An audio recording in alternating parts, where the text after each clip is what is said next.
triumph. Tories back foreign aid budget reforms vowing old jam drawers are being smashed. Boris Johnson and Penny Mordaunt have both admitted the money has previously been poorly spent and reforms need to be made to international aid. Rather than being spent on projects such as funding an Ethiopian girl band, the money will be used to fight Islamist terrorism. Mr. Johnson said, "The old jam drawers are being smashed. The cash will be more sensibly distributed with a view to supporting British foreign policy. You are going to see a lot of progress there on official development assistance funding, supporting diplomatic activity in Africa, which is entirely sensible."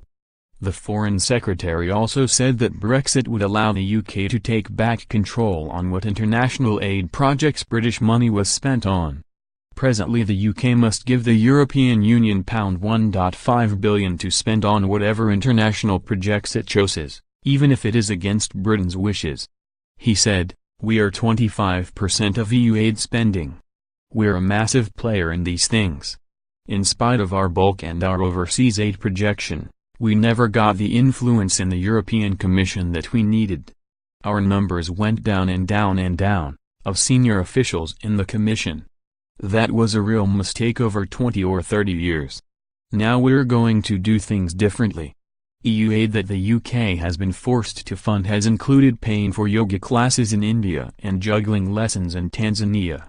The announcement from Mr. Johnson comes just months after the Treasury used the autumn budget to announce that the Department for International Development, DFID, will have its budget for foreign aid adjusted down by £375 million in 2018-19 and £520 million in 2019-20. Meanwhile, Ms. Mordaunt, the International Development Secretary, has said the government owe it to the public to readdress the issue of foreign aid after a number of high-profile scandals. Earlier this month it emerged that £13 million has been spent on a project funding jihadis. It has also been revealed that UK aid to corrupt countries has risen by 10% since 2018 as almost £1.39 billion was sent to the world's 20 largest shady states in 2017. Ms. Mordaunt, who has only been in her post for just over a month, has pledged her commitment to sort out the problems with the budget. She said, "We must ensure that every pound, dollar, euro and yen raised delivers more. We must make our delivery and decision-making structures more efficient and effective. That will be one of my priorities. We owe it to those who make that humanitarian help possible, the British people." She added, "Britain must show further leadership to reform the global humanitarian system." The decision from the new minister is likely to be welcomed by those who believe the UK sends too much money abroad. The Daily Express's Stop the Foreign Aid Madness crusade has attracted an army of supporters, who have completed coupons published in the newspaper urging Theresa May's government to take action. While the Conservative Party appears to have committed itself to reforming the Development Fund, Labour has called for a rise in money being shipped overseas. Earlier this month Jeremy Corbyn wrote to Theresa May urging her to reconsider the decision to reduce the budget.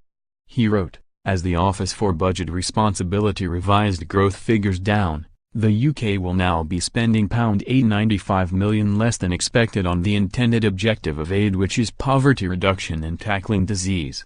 Are you confident that DFID has the resources it needs to deliver global development?" He went on to claim, "The British public is extremely proud of our country's commitment to spend 0.7% of national income on aid to reduce global poverty." Under a Labour government, the UK was a world leader in aid effectiveness and global development.